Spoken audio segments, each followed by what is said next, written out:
All right, folks, it's time now for the PBP Top 5, our favorite 5 calls, radio or TV, from all around baseball. We use the wisdom we've gleaned over 3 years of doing this podcast to give context on these calls. First up, Mookie Betts, crazy sick, missed the Tokyo series, missed the stateside opener, played on night number 2 when the Dodgers got their World Series rings, had homered earlier in the game, and then in the 10th inning with 2 men on, he did this. The drama builds for another 3-2. Mookie swings, high fly ball, left field and deep. This ball's back, this ball's gone! Mookie, simply magic!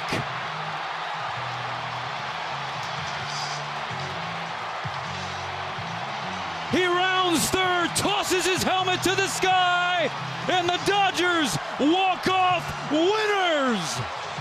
That is Steven Nelson of the Dodgers Radio Network. Love magic, because that's the storyline and the substance of the night with the rings and the sickness right there in context and real legit excitement. Awesome call by Steven. Last week's guest on this show, our friend Dave Sims, now with the Yankees, has had the good fortune to see an offensive barrage, and his old friend and partner Susan Waldman gave him the business for it.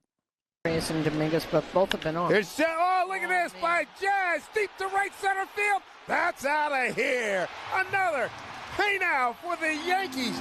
They're killing Milwaukee. It's 13-3.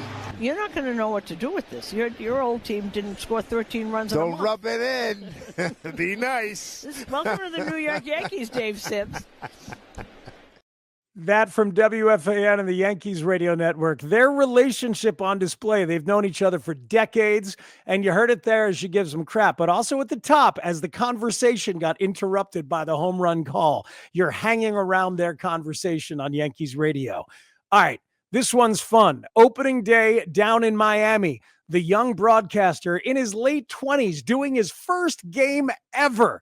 Jack McMullen, while Kyle Stowers is at the plate for the Marlins. In the 0-2, Stowers rips down the right field line. That gets in, and the ball game is over. Kyle Stowers with a line shot down the right field line, and it's a walk-off winner for the Fish on opening day.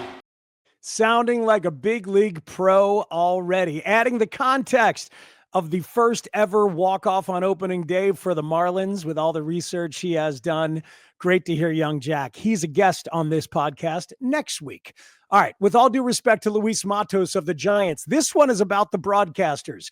It is Kuiper and Krukow of the Giants, but it's really about all 4 of the Giants people. This one came from an emailer, David T., a PBP listener who enjoyed Kuiper and Krukow messing with Dave Fleming and John Miller. It is gone. Out of here. And what would Dave's call be? Gone. And what would John's be?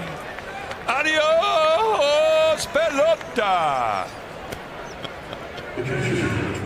Oh my God. Kuiper and Krukow and Fleming and Miller. You know, they do like a post-game show with the 4 of them on Giants radio. That is really unique all around the league, and it shows what relationships they have across platforms. Pretty cool. And our 5th call here to round out the first ever PBP Top 5 is Carson Kelly over the weekend in Arizona, now as a member of the Cubs, needing a triple for the cycle in what was clearly going to be his final at bat.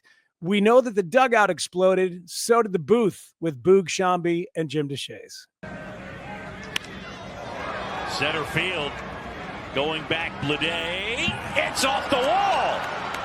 Racing towards second. Go! Here we go! And he's in! Oh, my! We got a cycle! Take that, Mark Grace! Oh, Mark Grace, the last Cub to hit for the cycle, like what, 35 years ago or whatever it is? Boog giving it to him. First catcher to hit for the cycle since JT Real Muto in 2023. First number 9 hitter to hit for the cycle since the Angels' Sean Figgins in 2006. That's your PBP top 5. Want to be involved? Email us at pbptop5@gmail.com.